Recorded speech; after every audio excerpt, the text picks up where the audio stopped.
topic. Now, in our life, sometimes we encounter challenges, sometimes emergencies that will definitely need financial solution, but you realize that you actually don't have enough saving to counter that challenge, and that is why we are going to be talking about saving for the rainy day. And we have our guest join us in the studio. We have to my left Mrs. Christy Adejo Onucheyo. Am I right? Yes, quite right. She is a fellow of Nigeria Institute of Management.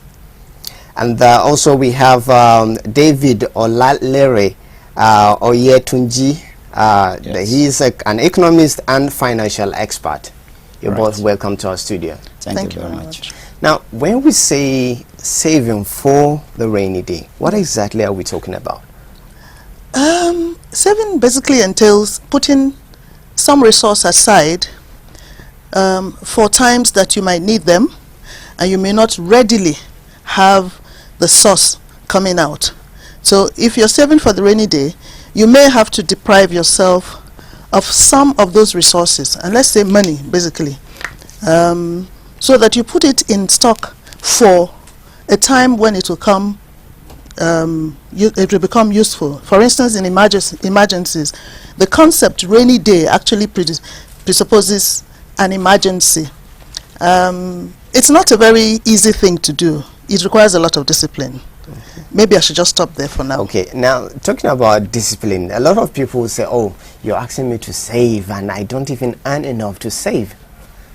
Well, actually, saving is not easy. It is difficult. But it's something that one must be prepared to do. And the essence is that if you don't do it, there will be emergency, as Madam has rightly put it. When this emergency comes, you don't have something to lay hand upon. And if you make these savings, you develop the habit, it becomes your way of life, then definitely there won't be that emergency that you cannot, meet. Okay, now talk to me. How can one really strategize his or her budget to accommodate this saving for the rainy day? I'm glad you used the word budget, because budgets are critical to savings. The first thing is there are certain steps. First, you should actually appraise how much you earn. What's your net worth, so to speak? If you match this against your expenses or expenditure, you would know whether you're really living above your means. And anyone who lives above his or her means is not a good saver, okay? And that means that the rains will come and they will come upon you, God forbid. But one of the steps, like I said, appraise your net worth. Set a budget. Set targets too. What am I saving up for? For instance, a family, because savings can be on an individual basis. It could be on a group basis, a family, for instance. But in doing that, you must have shared values in the group, in the family. So, for instance, we're saving towards getting a big deep freezer. Everybody in the home must know that we can't do spontaneous purchases, because we're saving towards getting this big, beautiful freezer or something like that. Maybe we're saving towards a family holiday. You carry everyone along. That's one step. The other critical thing is also to know how much you want to put aside. And there's nothing like low-income person not being able to save. No matter how little you earn, you can put a certain percentage away for those rainy days. Okay. Because they surely would come. Okay. Is there any recommended percentage one should put in mind? I think that would depend on your needs or what you're saving towards. Like I said, there are many things we're saving towards. If I want to buy a home, for instance, I'm advised to put a certain percentage aside, and it will amount over a period to whatever may be able to buy a house. So you can't put a hard and fast rule of, say, this percentage. But if you're talking in religious terms, God says, give me 10% minimum, okay, as your tithe. Because that tithe is actually saving. You're saving towards some supernatural provisions later. But it depends on what you're saving towards, just your target.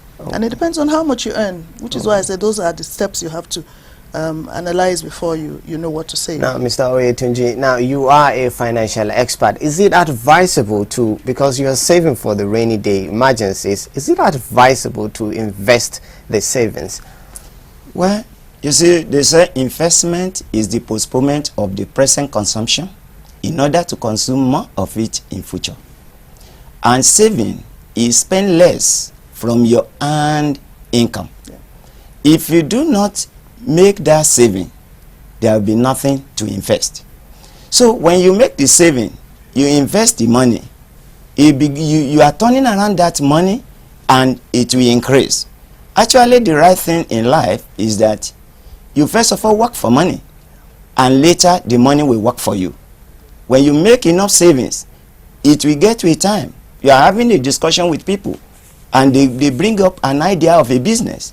What do? You go back to that savings and you make use of it. Then if you do not have that savings, you may not even be having that deliberate attempt to think on what to do or what to invest. If you don't invest, believe you me, you will not be able to meet up future needs. Okay. Now, still on that, how can you? What are those things you can invest the savings on? Well, there are so many things, and each person has to take note of what his ability is, what his knowledge can cope with, and the ideas and the needs of the environment where you are. Take for instance, and even the money you have determines what you invest on. Take for instance, in years back, what did I do? I made sure that I gathered like 4 people. All we needed was just to buy a drum of red oil, which was 400 naira. The 3 of us, we gather money, we will buy at the rainy season. When the price goes down, by dry season, it goes up, and from there, we began to have money. Okay, now, Mrs. Onoche, Yes. now some say savings first, Yeah. before, and then paying bills comes second. What's your take on that? No, it's a classic. Save now, spend later. Okay, that's the ideal thing. Most people don't, because now we're in the time of our lives. There's a lot of consumerism going on. We have debit cards, we have credit cards, we can do online shopping and all that. Those impinge on our ability to save. But the ideal thing is to put some money aside now, and then you can spend later when you can think through properly what your real needs are. Because a lot of us just spend on wants. Okay? Somebody brings Ashwebi, it's 45,000, I buy. Next month, there's another one for 60,000, I buy. These are not essentials, I must say. So save now so that you can spend on the necessities later. Okay, now where do we keep this savings? What is the right place to keep this saving? Well, the issue is this. Like in the village, where people don't have banks, definitely you must create a place to keep it. Where you have banks, you keep your money. Then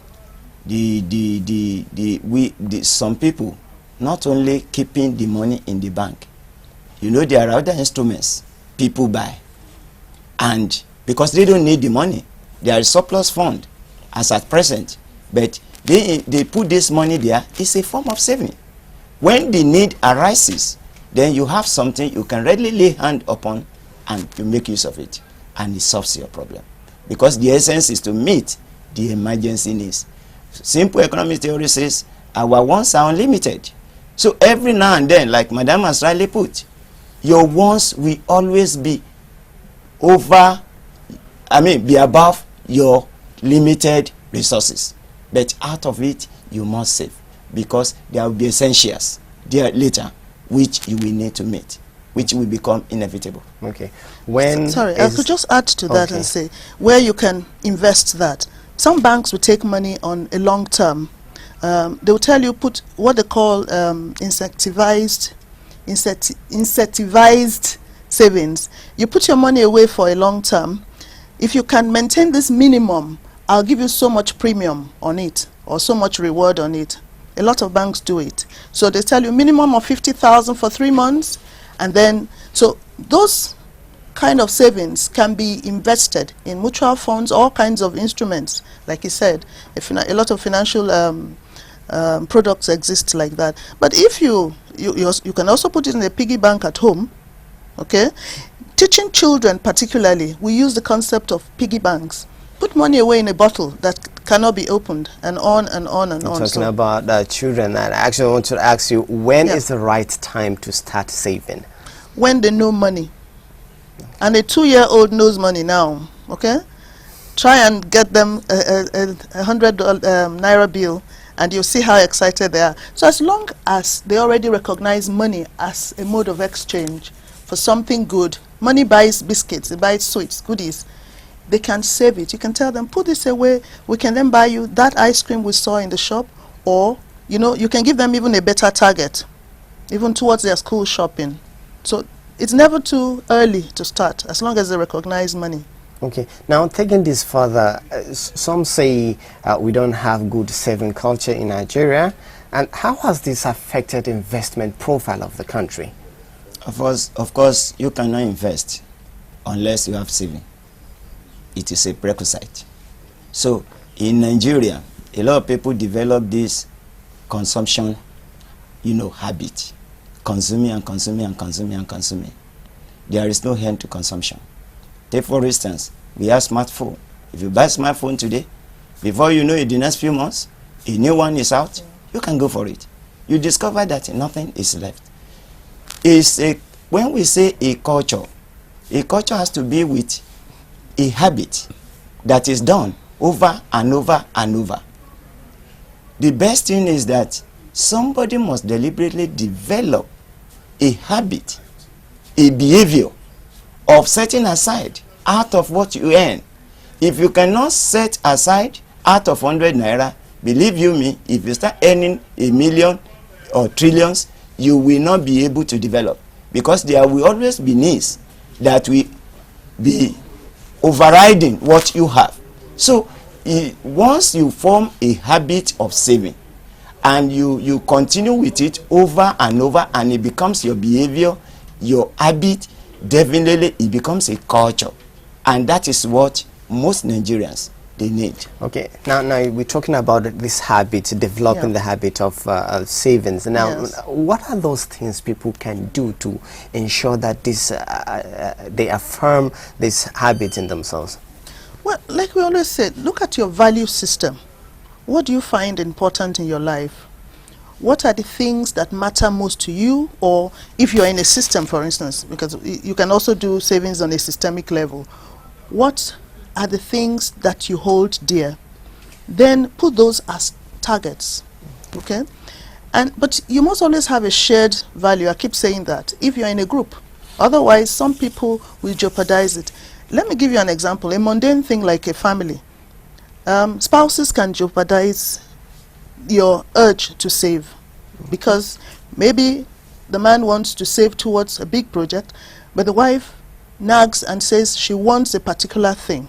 Okay, if you have a joint account, for instance, she could have access to it.